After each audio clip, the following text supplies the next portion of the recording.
Coming up, D-Day for Scotland. Voting is finally underway with a record 4.2 million people heading for the polls. It's revealed a Latvian man wanted for questioning over the disappearance of teenager Alice Gross has a conviction in his home country for murder. All the details and more after the break. The day of reckoning. Scotland goes to the polls to vote on independence. The turnout is expected to be one of the highest in political history, with the UK's future at stake. The campaign leaders have cast their votes. The rest of Scotland has until 10 o'clock tonight to make up its mind. Also this lunchtime, police reveal the Latvian man wanted over the disappearance of Alice Gross is a convicted killer. The recruitment crisis in the NHS, ITV News obtains exclusive figures on the struggle to find British nurses. And the charismatic Chinese billionaire about to smash records in the States.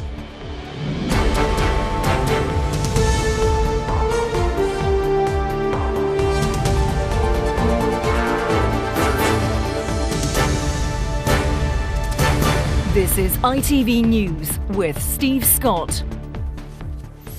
Good afternoon. Today is the day Scotland decides. After more than 2 years of campaigning, it now comes down to 15 hours of voting. A record 4.2 million people have registered to have their say. The question they must answer in the voting booths is simply, should Scotland be an independent country? At 10 o'clock tonight, the polls will close and counting will begin. Whichever way it goes, it will be an historic day. Our political correspondent, Romilly Weeks, has more. Scotland's moment of truth, and the man who's brought the country to this point arrived with two first-time voters in Aberdeenshire to cast their votes. Alex Salmond, like many, predicting a monumental turnout. For Alistair Darling, cheers and jeers, a final taste of the strength of opinion on both sides, with one voter asking the leader of the Better Together campaign if he was thinking again. Last minute change of heart, Mr. Darling. His response inaudible but not hard to guess. With over 4.25 million people registered to vote, a historically high turnout is expected. Voting has opened at 2,600 polling stations around the country. Once the polls close at 10 p.m, ballot papers will be counted in Scotland's 32 council areas. These will include almost 790,000 postal vote applications, the largest number of registrations for postal votes in Scotland's history. In terms of scale, we've got more people registering to vote than ever before. We've got more postal voters than ever before. And of course, we've got 16 and 17-year-olds voting for the first time. So that's added to the sheer scale of the exercise we're delivering. And in terms of interest, it's just been an enormous sense of the whole world being interested to see what's happening here. Former Prime Minister Gordon Brown was greeted by a small band of supporters in North Queensferry, his smiles matched by an equally confident-looking Deputy First Minister Nicola Sturgeon. Outside this polling station in Glasgow, both yes and no supporters were trying some last-minute persuasion, with varying degrees of success. But the time for debating, the time for speeches and soundbites is over. Now it's up to Scotland. Romilly Weeks, ITV News. Scotland correspondent Debbie Edward is at the counting centre in Edinburgh. So, Debbie, sometime tomorrow morning, where you are is where we'll find out which way it's gone.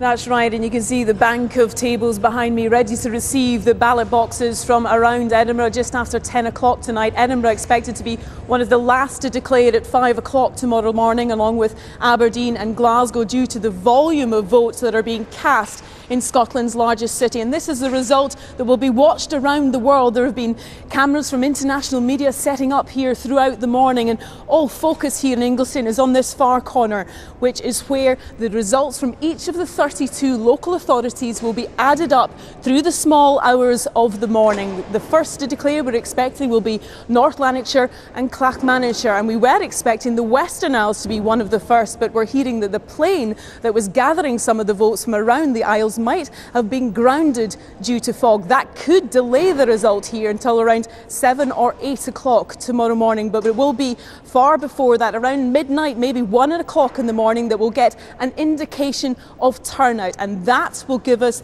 the magic number, the number that either the no or yes camp need to reach 50% of the vote. It really is going to be a very exciting but nerve-wracking night here at Ingliston. Indeed. Debbie in Edinburgh, thank you very much indeed. And you can follow all the drama of the Scottish referendum from the moment the polls close tonight. There'll be results, reactions and analysis on our website, itv.com/news. That's from 10 o'clock. Then, if you live in Scotland, join STV for the news at 10. And for everyone else, we'll have the latest on the ITV News at 10. Those programmes will be followed on both sides of the border by Scotland Decides, STV's coverage of the vote count throughout the night. Then at 6 o'clock, it's Good Morning Britain. And very soon after that programme, as Debbie just said, we expect a result. In other news today, police have revealed that a Latvian builder they are searching for in connection with the disappearance of schoolgirl Alice Gross is a convicted murderer in his own country. Arnis Zalkans was named as an official suspect after he was seen on CCTV on the same towpath where Alice went missing 3 weeks ago. Paul Davis has the latest. This is the last known sighting of Alice Gross walking home by the Grand Union Canal almost 3 weeks ago. Today, police released more CCTV pictures filmed just 15 minutes later. Is the man on the mountain bike responsible for her disappearance? He is 41-year-old Latvian Arnis Zalkans, officially named as a suspect now after detectives discovered he's already served a prison sentence for murder. Police say he would almost certainly have come into contact with the missing 14-year-old that day. The officer in charge of the investigation says it's imperative he's found.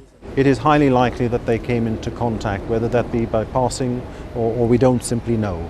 So the focus of our investigation in respect of Alice is what happened at that moment in time.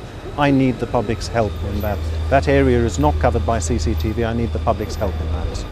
Police are now searching the West London home and the garden of the Latvian builder, who himself disappeared 15 days ago, 6 days after Alice went missing. They revealed today that in 1998, Zalkans was convicted of murder in Latvia and served a 7-year sentence. It's thought he moved to the UK in 2007. In 2009, he was arrested in connection with an indecent assault on an underage girl in the Ealing area. The case was dropped. The police have offered a £20,000 reward for information. Detectives say they've no reason to believe that Arnis Zalkans has left the country. In a search of his home, they have found his passport, his bank cards and his phone. They're asking for help in tracing this missing suspect, but given his past record, have warned the public not to approach him, but to call the police immediately. Paul Davis, ITV News, Scotland Yard. More than 800 armed police officers have carried out raids across Australia over fears that Islamic extremists were planning to randomly murder members of the public. 15 people were arrested and one has so far been charged with terrorism-related activity. The Prime Minister said that a senior Islamic State militant, originally from Australia, had called for demonstration killings, thought to include a public beheading. Here, more than 100 British Muslim leaders have signed a letter to Islamic State fighters, pleading with them to release British aid worker Alan Henning. In the letter, published in the Independent newspaper, the group condemns the senseless murder of David Haines, saying what IS is doing constitutes the worst condemnable sin. Well, I'm joined now in the studio by Fiaz Mughal from one of the signatory groups, Faith Matters. Thanks ever so much for coming in. Pleasure. What are you hoping this powerful letter, what impact are you hoping it will have? What do you expect it to have? Well, twofold really. The first element is to send a clear message for those who are thinking of going out to Syria that that's completely the wrong move to take. And actually individuals who go there risk their future and their lives by doing so. The second thing we're making quite clear is the lives of British individuals helping out there in Syria need to be protected. Alan needs to come home, he needs to be released, and if there is any ounce of humanity in those individuals out there, we're asking them from the bottom of our hearts as British Muslims to release him, let him come home. He went out there to help people in the region. Given their recent behaviour, it doesn't appear there is any ounce of humanity. It doesn't appear there's an ounce of humanity, and also the letter makes very clear that we regard as British Muslims these individuals as beyond the pale. They are beyond the pale of any kind of Islamic legislature or framework. And that in many instances we're calling them heretics. Obviously this is not the 14th century where we burn heretics, but what we're saying is they're beyond the pale. But can they listen to our humanity and release this man who went out there to assist people in the region? OK, Fiaz Mughal, thank you ever so much for coming in. Thank you. The families of some of the Palestinian migrants who died when their ship sank in the Mediterranean last week have spoken to ITV News about their loss today. Some were already grieving after suffering one of the most defining tragedies of the recent conflict with Israel in Gaza. Here's our Middle East correspondent, Geraint Vincent. The prospect of finding any more survivors from the sinking may have all but vanished, but there is still some hope among the bombed-out tenement blocks where many of the missing used to live. On Gaza's street corners, their relatives wait for news. We can't sleep and we can't eat, Mohammed Bakr told me. We hope they keep searching. Mohammed knows tragedy well. When a nearby beach was bombed during Gaza's summer of war, his son Ismail was among 4 boys who were killed. The father of one of the other boys who died that day, Ahad, says they're now waiting for news of 27 relatives who were on the boat. Why us, he asks. What has our family done? Survivors have said the boat was sunk deliberately by people traffickers when the passengers refused to get onto a smaller vessel during their journey across the Mediterranean. More than 400 of the 500 drowned are thought to have been from Gaza. Here they've started to mourn those for whom such a perilous journey was worth the risk. Gazans know very well that they might die if they deal with the smugglers who, for a price, will take them across the sea.